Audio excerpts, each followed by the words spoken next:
योगी सरकार ने 2017 से आज तक का उत्तर प्रदेश का आंकड़ा जारी किया है। सरकार का दावा है कि 2017 से अभी तक उत्तर प्रदेश में सबसे ज्यादा एनकाउंटर हुए हैं।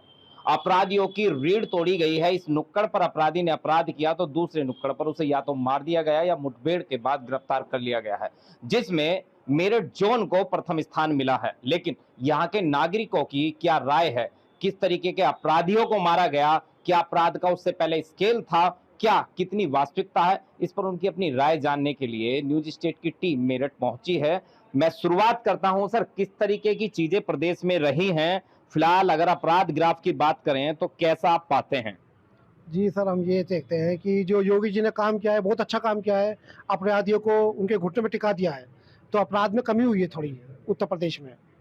तो इसलिए योगी जी के लिए सबसे अच्छी बात यह है कि कोई गुंडागर्दी नहीं है, कोई कुछ नहीं है। अब हमारी माँ बहनें चैन के साथ अपने कॉलेज जाती हैं, स्कूल आती हैं, सब कुछ अच्छा चल रहा है।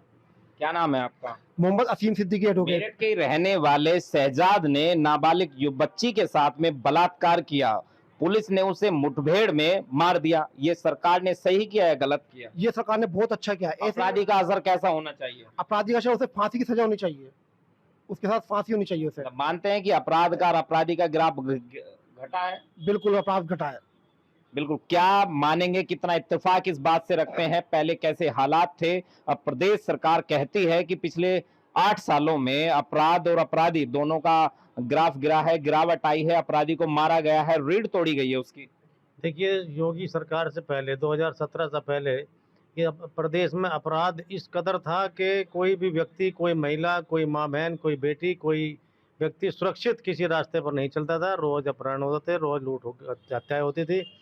तो अब उसके बाद में सरकार ने प्रदेश में कानून व्यवस्था का राज कायम किया है और अपराधियों का हश्र वो किया है जो उनका होना चाहिए था। आगे भी इस तरीके की जब चुनौतियां आएंगी, कैसे सरकार उभरेगी, क्या उम्मीद करती है जनता सरकार से? देखिए, पहला काम जनता में लॉ एंड ऑर्डर का होता है और लॉ एंड ऑर्डर इस शासन में बहुत अच्छा चल रहा है। किसी को कोई किसी प्रकार की परेशानी नहीं है। हमारी बहन बेटी आज दिन को, रात को, किसी भी समय अकेली अपने घर, अपने स्कूल कहीं भी आ जा सकती हैं। किसी को कोई असुरक्षा की भावना किसी के मन में नहीं है। 2017 से पहले क्या माहौल आपने मेरठ का देखा था? किस तरीके की अव्यवस्थाएं थी? किस तरीके से जो अपराध था वो सर चढ़कर बोलता था? 2017 से पहले रास्ते में चल रहे लोगों से किसी की, महिलाओं की, माँ बहनों की चैनें लूट ली जाती थी, किसी के मोबाइल लूट लिए जाते थे। मेरा स्वयं का भी मोबाइल जो है वो छीन लिया गया था और मेरे बेटे का मोबाइल जो सर्किट हाउस के पास से हाथ में से रैपट मार के छीन लिया गया था। बिल्कुल, कहना है कि पहले अपराध सर चढ़कर बोलता था, लेकिन फिलहाल अपराध और अपराधियों में गिरावट है। क्या मानना है, कितना इत्तेफाक रखते हैं नरेश त्यागी जी की बात से? जब से योगी सरकार आई है तो एकदम जो जितना भी अपराध हो रहा था उसमें भारी गिरावट आई है, क्योंकि योगी जी ने जो है, जो बदमाशी थी, जो तरह किसी भी तरह से हमारी बहन बेटियां सुरक्षित नहीं थी और उनको जो है जो भी उसमें लिप्त पाया गया उसको तुरंत उसी की भाषा में जवाब दिया गया। सरकार तो चाहती है कि उसके काल में सब कुछ शासन, उसके शासन काल में सब कुछ शांति से रहे, सब कुछ व्यवस्था से रहे, लेकिन जनता की भी कितनी अपनी जिम्मेदारी तय होती है? नहीं, जनता की जिम्मेदारी, जनता भी सहयोगी है योगी जी के प्रति, जो है बिल्कुल उनके साथ खड़ी हुई है और पूरा सहयोग योगी जी के लिए है। भविष्य में भी क्या देखते हैं, किस प्रकार की चुनौतियां जो हैं वो आ सकती हैं फिलहाल के माहौल को देखते हुए, या कैसा माहौल आगे का रहने वाला, कितनी उम्मीद आप लोग करते हैं? योगी राज के चलते हुए जो है कोई किसी तरह की चुनौती की आने की कोई संभावना नहीं है और यहाँ पे जो है बिल्कुल रामराज रहेगा। मतलब माने कि अपराधी थर थर कांप रहा है या प्रदेश छोड़कर भाग चुका है? अपराधी पूर्णतः जो है या तो प्रदेश को छोड़ गया है या बिल्कुल बिलों के अंदर घुस गया है। तो भाई साहब ने तो बोल दिया कि अपराधी प्रदेश छोड़ के भाग गया है। आप क्या क्या मानना है, क्या व्यवस्था है, धरातल पर काम करने वाले आप लोग हैं? ये बिल्कुल सही कहा हमारे पूर्व महामंत्री राकेश त्यागी जी ने। जो अपराधी हैं या तो वो प्रदेश छोड़ चुके हैं और जो यहाँ पर हैं वो अपना बिल्कुल वो चाहते हैं कि किसी तरह के जेल में चले जाएं, कैसे भी बच जाएं। बाहर रहेंगे तो उनका कोई भी जो हश्र आज शहजाद का हुआ है, जो इस तरह के हीनियस क्राइम कर रहा है, वो किसी के साथ भी हो सकता है। जो आज ग्राफ आया है, आज जो उन्होंने रिकॉर्ड दिया है, यूपी गवर्नमेंट ने जो रिकॉर्ड दिया है, उसके अनुसार जो पूरे इंडिया में जो इनकाउंटर के जो है उसकी जो ग्राफ की वजह से जो शासन में जो गतिविधियां वाले जो लोग हैं, आपराधिक गतिविधियों वाले, वो सब थर थर कांप रहे हैं। जब अपराध बढ़ता है, अपराध चरम पर होता है, तो लोगों को कैसे प्रभावित करता है? लोगों को प्रभावित ऐसे करता है, जिस समय 2017 में योगी गवर्नमेंट आई, उस समय इतना चरम पे था कि ऑलरेडी जितनी भी कंपनियां थी, जितना भी हमारे जो देश की, जो इस प्रदेश की उन्नति के लिए जो चाहिए, जो माहौल चाहिए, वो था ही नहीं। सब लोग, जितनी कंपनियां थी, सब भाग भाग के दूर। यहाँ का कोई रोजगार नहीं है, रोजगार नहीं मिल। जब यहाँ पे शांति होगी, अपने आप यहाँ पे रोजगार आएंगे, कंपनी आएंगी। इनके आने से, योगी सरकार के आने से इतनी कंपनियां आई हैं, लोगों को रोजगार मिला है, वो सब जगह दिखता है। वो तो अगर आप शांतिपूर्ण माहौल में जी रहे हैं, अपने सब अपना कार्य कर पा रहे हैं, तो वो सबके सबके हर कोई परिवार, जो ये माहौल है, इससे कहीं ना कहीं छूता है परिवार। बिल्कुल, ये कहते हैं कि जब अपराध बढ़ता है तो लोग उससे प्रभावित होते हैं, लेकिन वर्तमान में अपराध जो है उसकी रीढ़ टूट चुकी है। क्या आप मानते हैं, कितना बातों में सच्चाई है इनकी? क्या देखते हैं? हाँ, बातों में बिल्कुल सच्चाई है। जो 2017 से पहले दंगे होते थे प्रदेश के अंदर, वो दंगे ही बंद हो गए हैं। 2013 में कवाल वाला कांड हुआ था, कितना बड़ा कांड हुआ था। आज के उसके बाद में 2017 के बाद कोई भी ऐसा कांड उत्तर प्रदेश में नहीं हुआ। उत्तर प्रदेश की योगी सरकार लगातार जीरो टॉलरेंस की नीति अपनाते हुए अपराधियों पर शिकंजा कसने का काम कर रही है। अगर पिछले 8 वर्षों के इनकाउंटर्स के ब्यूरो की बात की जाए तो इस पूरा जो ब्यौरा इस समय सामने दिया गया है, उसमें अब तक 256 बड़े अपराधियों को पकड़ा गया। 16,000 के आसपास जो है इनकाउंटर्स हुए, जिसमें करीब 32,000 के आसपास जो है बड़े अपराधियों को गिरफ्तार किया गया। लगातार ये ताबड़तोड़ कार्रवाई इनकाउंटर्स की जारी है। अब ऐसे में आम जनता योगी सरकार के बारे में क्या कुछ कहती है? क्या सच में अपराध खत्म हुआ है? और योगी सरकार की इस कार्रवाई को लेकर जनता का क्या रुख है?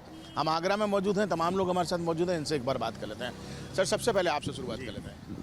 क्या कहना चाहेंगे जिस तरीके की कार्रवाई हो, और जो 8 साल का जो पूरा ब्यौरा निकल कर आया है, उसमें आगरा तीसरे स्थान पर, ऐसे तमाम स्थान पर? योगी जी का शासन बहुत अच्छा शासन चल रहा है। योगी जी ने जिस दिन ही मुख्यमंत्री बने थे, उन्होंने पहले ही कह दिया 2017 में ही कि या तो अपराधी प्रदेश छोड़ जाएं या फिर अंजाम भुगतने के लिए तैयार रहे हैं। लेकिन अपराधियों ने, जिन्होंने प्रदेश नहीं छोड़ा और अपराध करते रहे, उनका अंजाम आप लोग सामने देख ही रहे हैं। उससे पहले आप देखते हैं उत्तर प्रदेश में माफिया राज था, गुंडा राज था, लेकिन आज कहते हैं कि उत्तर प्रदेश का उदाहरण दिया जा रहा है, पूरे देश में दिया जा रहा है और विश्व में भी उत्तर प्रदेश उदाहरण बन चुका है। यही एक खूबी है योगी जी की। अपराध तो पूरी तरह के ख़त्म ही कर चुके हैं योगी सरकार जी, और आगे भी गुंडा राज तो बिल्कुल जीरो ही हो चुका है ये चीज़ें। अब अपराध तो होने की संभावना है ही नहीं बिल्कुल ये चीज़ें, और बहुत ही अच्छी सरकार चल रही है और ऐसे ही चलती रहे, मेरा यही मानना है। पिछली सरकारों में क्या था, कुछ अंतर पाते हैं आप दोनों? पिछली सरकार में यही था कि गुंडा राज ज़्यादा था थोड़ा, और अपराध बहुत ही था। हाँ, व्यापारी वर्ग बहुत ही परेशान था। अब यही है, योगी सरकार जी यही अच्छी चलती रहे सरकार, और ताबड़तोड़ इनकाउंटर होते रहे, आपका ये कहना। अच्छा, जो आंकड़े आए हैं, मैंने बताया आपको कि तमाम बड़े अपराधियों को ढेर कर दिया गया, तमाम इनकाउंटर्स हुए, तमाम अपराधियों को पकड़ा भी गया। क्या कहना चाहेंगे? योगी सरकार के बारे में तो मैं क्या, पूरा प्रदेश और पूरे हिंदुस्तान कि या तो बदमाश अपराध करना छोड़ दे, नहीं संतान घाट पर राम नाम सत्य का नारा जो बुलंद कर दिया है योगी जी ने। आज दीपावली का त्यौहार सर पे है और आप देखोगे रात को 1:30 बजे महिला बड़े शान शौकत के साथ अकेले निकलती है। मेरे ख्याल से किसी गुंडे की हिमाकत नहीं कि महिला की तरफ आँख भी उठा के देख ले। ऐसे योगी महाराज को पूरे उत्तर प्रदेश तो छोड़ो, पूरे भारत की तरफ से मैं साधुवाद देता हूँ। और ऐसा मुख्यमंत्री मिलना, हम उत्तर प्रदेश वासियों को मिलना बहुत दूर की बात है। और रही दूसरी पार्टी की बात, तो अपराध कितना चरम सीमा पे था। पहले तो लोग पैसों को तो छोड़ो, टिफिन लूट के भाग जाते थे, और अपहरण कितने होते थे। आज अपहरण बिल्कुल जीरो टॉलरेंस पे है और अपराध है ही नहीं, और जो अपराध होता है तो सब अंजाम भुगतने के लिए तैयार रहता है। ऐसा कानून बिल्कुल सख्त हो चुका है माननीय योगी आदित्यनाथ जी की सरकार में। और बिल्कुल देखिए, एक महिला भी है, उनसे भी बात कर लेते हैं। आपको क्या लगता है कि महिला सुरक्षित है, बिल्कुल अपराध खत्म हुआ है? जी बिल्कुल, 8 सालों में योगी जी ने जो किया है उस हिसाब से महिलाएं बहुत सुरक्षित हैं। इस टाइम पे अगर वो रात को भी निकलती हैं तो उनको कोई दिक्कत महसूस नहीं होती, क्योंकि कोई उनकी तरफ आंख उठा के भी नहीं देख सकता। फिलहाल जैसे दिवाली का माहौल चल रहा है, जैसे चल रहा है इस टाइम पे आप देख रहे हैं कि सभी लोग अपने घरों की सफाइयाँ कर रही हैं। उसी तरीके से योगी सरकार, योगी जी माफियाओं की सफाई कर रहे हैं। अपराधियों पर लगातार शिकंजा कस रहा है, जो आंकड़े बता रहे हैं।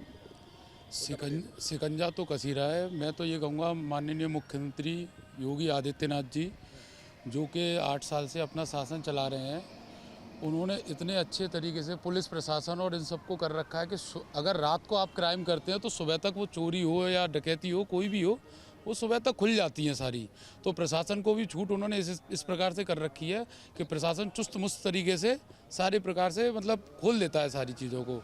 और जो जेल में बैठे हुए जो अपराधी है उनको भी कहीं ना कहीं एक डर सता रहा है कि कहीं जेल में भी हमारे साथ दिक्कत ना हो, तो वहाँ पे भी डरे बैठे हैं। बाहर की तो बात बहुत दूर की है। अपराधी तो देखने को मिला कि वो खुद ही जाके थाने में सरेंडर कर रहे हैं कि भैया हमको बंद तो उन्हें अंदर से डर लग रहा है ना, उन्होंने गलत किया। सपा सरकार में उन्होंने बहुत गलत काम किए, उन्हें खुली गुंडई की छूट मिली, सारे काम उन्होंने गलत अवैध धंधे अवैध ज़मीन कब्जा करना शुरू करी, सारी चीज़ें करी और खुले में प्रशासन छूट दे रहा था उस समय। लेकिन अब वो चीज़ें नहीं है।